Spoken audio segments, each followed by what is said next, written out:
عورت سے قیامت کے دن سب سے پہلا سوال کون سا کیا جائے گا؟ بسم اللہ الرحمن الرحیم۔ ناظرین، جب قیامت کا وقت قریب آ جائے گا تو اللہ تعالیٰ حضرت اسرافیل علیہ السلام کو سور پھونکنے کا حکم دیں گے۔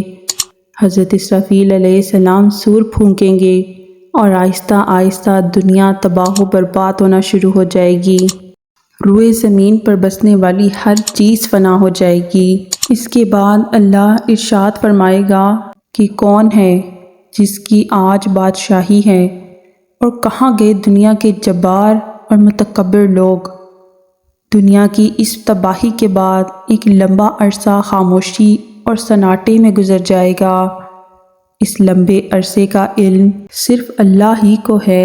اس کے بعد اللہ تعالیٰ نئے سرے سے زمین و آسمان اور فرشتوں کو پیدا کرے گا، انسانوں کو دوبارہ زندہ کرے گا۔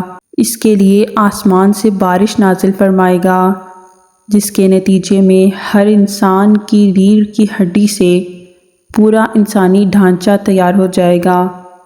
اس ڈھانچے پر اللہ کے حکم سے گوشت پوست بھی چڑھ جائے گا۔ اس کے بعد حضرت اسرافیل علیہ السلام کو دوبارہ سور پھونکنے کا حکم ہوگا۔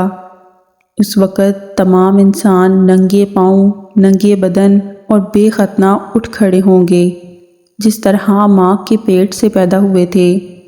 اور اس دن اللہ کا یہ فرمان پورا ہوگا کہ جس طرح اللہ قرآن پاک میں ارشاد فرماتا ہے، اور تم لوگ فرداً فرداً ہمارے پاس حاضر ہوگے، جس طرح ہم نے تمہیں پہلی مرتبہ پیدا کیا تھا۔ سب سے پہلے ہمارے پیارے حضرت محمد صلی اللہ علیہ وآلہ وسلم اپنی قبر انور سے باہر تشریف لائیں گے۔ اس کے بعد تمام انبیاء کرام اور صالحین اپنی قبر سے اٹھ کھڑے ہوں گے۔ تمام لوگوں کو ان کے نامہ اعمال دے دیے جائیں گے۔ ایمان والوں کو دائیں ہاتھ میں نامہ اعمال دیا جائے گا اور کفار کو بائیں ہاتھ میں نامہ اعمال دیا جائے گا۔ اس کے بعد سوال و جواب کا سلسلہ شروع ہوگا۔ حضرت انس سے روایت ہے کہ رسول اللہ صلی اللہ علیہ وآلہ وسلم نے فرمایا، عورتوں سے سب سے پہلے نماز کے متعلق سوال کیا جائے گا، پھر اس کے بعد شوہر کے متعلق سوال ہوگا۔ ہر مسلمان خواہ مرد ہو یا عورت، سب سے پہلے نماز کے متعلق سوال ہوگا۔ اس دن سب سے پہلا حساب نماز کا ہوگا۔ حضرت انس سے مروی ہے کہ رسول اللہ صلی اللہ علیہ وآلہ وسلم نے فرمایا، قیامت میں سب سے پہلے نماز کا حساب ہوگا۔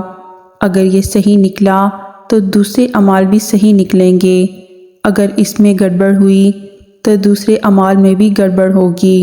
عورتیں نماز میں اکثر کوتاہی کرتی ہیں۔ نئی عمر کی جوان عورتیں اکثر نماز چھوڑ دیتی ہیں۔ کچھ تو بہانہ بناتی ہیں کہ کپڑے بچوں کے پیشاب سے ناپاک ہیں۔ افسوس کہ یہ سب بہانے قیامت میں نہیں چلیں گے۔ اس لیے ہم سب مسلمانوں کو چاہیے، خواہ وہ مرد ہو یا عورتیں، کہ نماز کی پابندی کریں۔